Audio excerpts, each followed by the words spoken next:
Olha, vamos mudar de assunto, porque as parcerias público-privadas, PPPs para rodovias e saneamento contratadas em 2025 totalizaram mais de 100 bilhões de reais em investimentos. Esses dados são de um levantamento da consultoria Radar PPP, obtido pelo CNN Money. Foram 1.074 novas iniciativas em 2025. E sobre esse momento do setor da infraestrutura, converso agora com Isadora Cohen, sócia da ICO Consultoria. Isadora, seja muito bem-vinda, é um prazer ter você aqui. Obrigada, Irajá. É sempre um prazer estar com você e também com os telespectadores da O CNN. prazer é sempre nosso, Isadora. Isadora, eu queria começar te perguntando exatamente sobre a importância desses leilões, dessas concessões, parcerias público-privadas, mas me chama a atenção exatamente esse avanço dos contratos no setor de saneamento básico.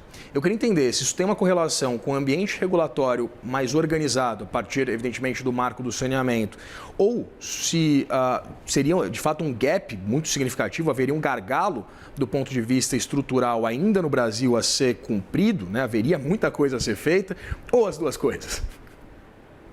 É isso aí, Irajá. Acho que você está com o diagnóstico preciso, né? Eu acho que a gente pode começar aqui o nosso bate-papo falando um pouquinho sobre cultura, né? Além desses outros dois elementos que você, enfim, muito bem trouxe aqui.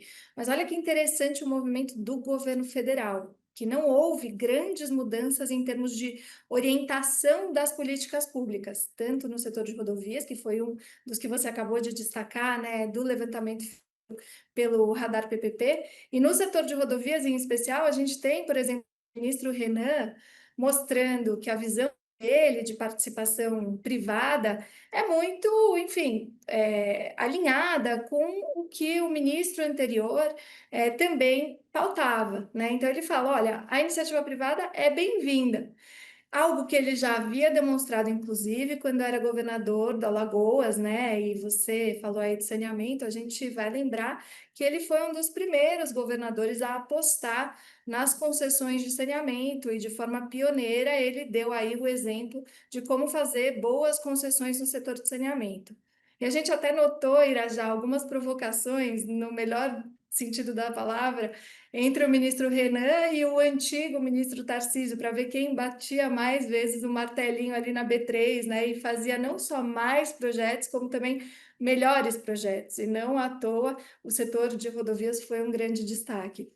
E é claro que o setor de saneamento não poderia ficar de fora, o Radar PPP é sempre muito competente em trazer dados importantes, e a partir dos dados a gente começa a tirar boas conclusões, e evidenciam justamente isso que você comentou, Irajá. Então, a gente tem um marco importante, né, legislativo de 2020, que encadeia aí uma série de transformações no setor a partir de uma percepção de que esse setor precisava, então você bem disse, é verdade, de grandes investimentos, porque até 2020 a gente tinha metade da população brasileira, até mais do que isso, mais de 100 milhões de pessoas sem coleta de esgoto. Né? Então, alguma coisa muito drástica precisaria ser feita. E aí, falando desse movimento do governo federal, a gente vê, né, que tem um alinhamento histórico, um vínculo entre o governo federal e as pautas sindicalistas, né? E isso poderia eventualmente impactar a agenda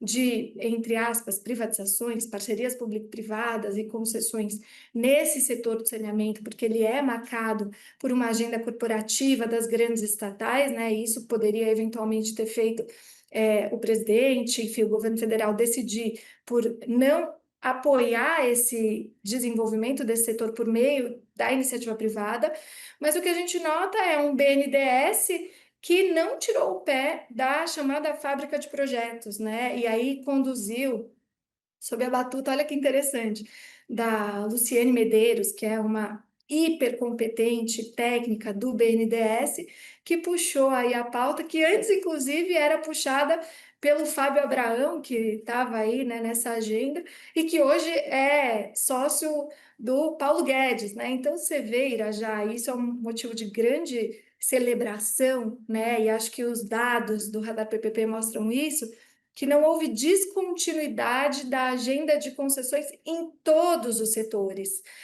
Eu me lembro, Irajá, e aqui, desculpa trazer uma questão pessoal, mas eu me lembro quando eu era secretária do Estado de São Paulo para as PPPs, e a gente foi numa missão em Londres, e lá nós fomos falar com a Infrastructure UK, que era a autoridade de PPPs para o Reino Unido. E eu me lembro que uma das perguntas que eu fiz foi, bom, se essa é uma agenda, né, as PPPs são uma agenda desde os idos da década de 90 e antes até, né, aqui para o Reino Unido, como que ninguém se desfez dessa pauta até hoje? E a resposta do representante foi: isso é cultural aqui para a gente. Eu me lembro que nós, numa plateia de brasileiros, nós nos olhamos e falamos: nossa, talvez nós nunca cheguemos nesse ponto de evolução cultural, mas chegamos, chegamos. Então, 10 anos depois, quando eu fui secretária de Estado, isso já faz alguns anos, já não vou comentar aqui em rede nacional, mas a gente chegou, né, alguns anos depois, nesse nível de cultura e amadurecimento institucional para que um governo não se desfaça da pauta do antigo governo, né, do anterior, e que a gente possa mobilizar investimentos. E isso propaga efeitos positivos para toda a cadeira já, Pois é, né, isso não é uma... interfederativamente falando. Não, por favor, mas não é uma pauta política ou partidária, né, Isadora? E esse tipo de concorrência, inclusive, você mencionava entre o governador, ex-ministro Tarcísio, o ministro Renan Filho, isso é muito positivo. Eu queria exatamente pegar esse gancho, a Isadora, e entender a participação do Estado. Evidentemente, a gente tem um cenário de uma restrição do ponto de vista de investimento que é muito significativo. Eu queria entender a importância da consolidação de uma estratégia que envolva as concessões, exatamente nesse cenário de dificuldade, né, de restrição do ponto de vista de investimento, restrição orçamentária, e entender principalmente o papel também dos entes que não o governo federal, né, porque há uma participação também bastante relevante, como você colocava, dos estados e municípios nesse volume de concessões. Eu queria entender exatamente esse balanço. É isso, Irajá, você deu o tom perfeito aqui. Quando a gente se vê numa situação de restrição orçamentária ou, enfim, a necessidade de a gente levantar o maior número, né, de investimentos possível para que a gente consiga fazer boas políticas públicas, as PPPs, elas se revelam como uma ferramenta muito adequada para isso.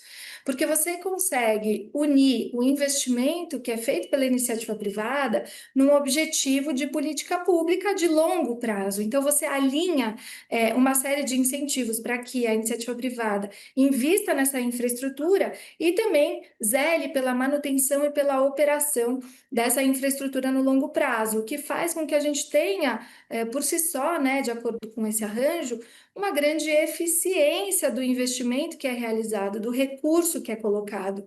E você bem colocou, Irajá, e inclusive o levantamento do Radar PPP, ele mostra isso.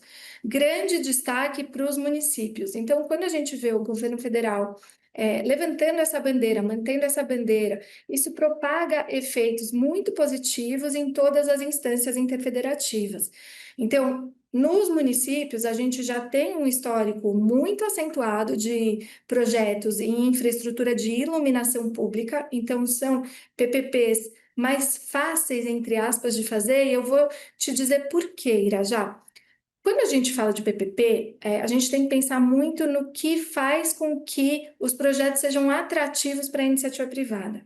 E aí, lógico, existem uma série de fatores que podem ser trazidos, mas basicamente a iniciativa privada quer segurança jurídica, previsibilidade, portfólio, Irajá. E, claro, robustez regulatória, que é um elemento sobre o qual a gente pode conversar mais adiante, que vai ser o nosso próximo desafio. É o desafio de quem celebra muitos contratos, que é o nosso caso agora, a gente tem celebrado diversos contratos, feito diversos leilões, batido muitos martelos, e agora a gente entra no casamento dessa infraestrutura e, portanto, a gente vai ver como que essa infraestrutura vai sendo bem regulada. Mas, voltando, quando a gente sinaliza portfólio, não só o investidor brasileiro, mas também o investidor estrangeiro, ele aposta nessa economia, porque existe uma esteira de projetos. E isso é muito interessante, porque você vai, inclusive, diversificando os players, aumentando o cenário da competição. E voltando para os municípios, Irajá, você tem o setor de iluminação pública, que além de tudo isso, né, tem portfólio, enfim, o Brasil tem se consolidado como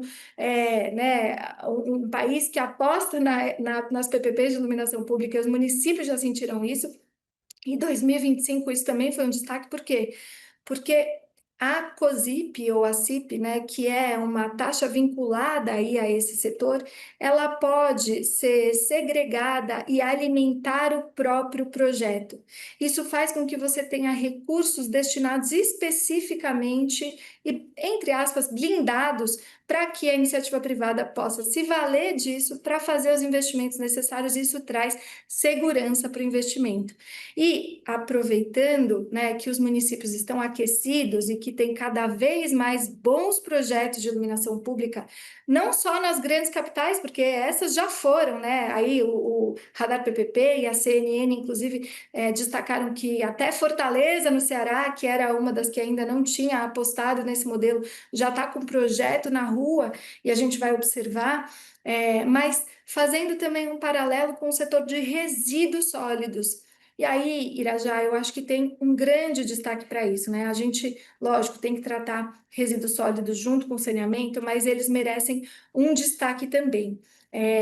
Até por conta dos players, e eu vou comentar um pouquinho sobre isso. Mas olha que interessante, iluminação pública, né, que historicamente foi sempre uma aposta, que tem ali uma fonte de financiamento exclusiva, que é a CIP e a COSIP, deslanchou muito bem.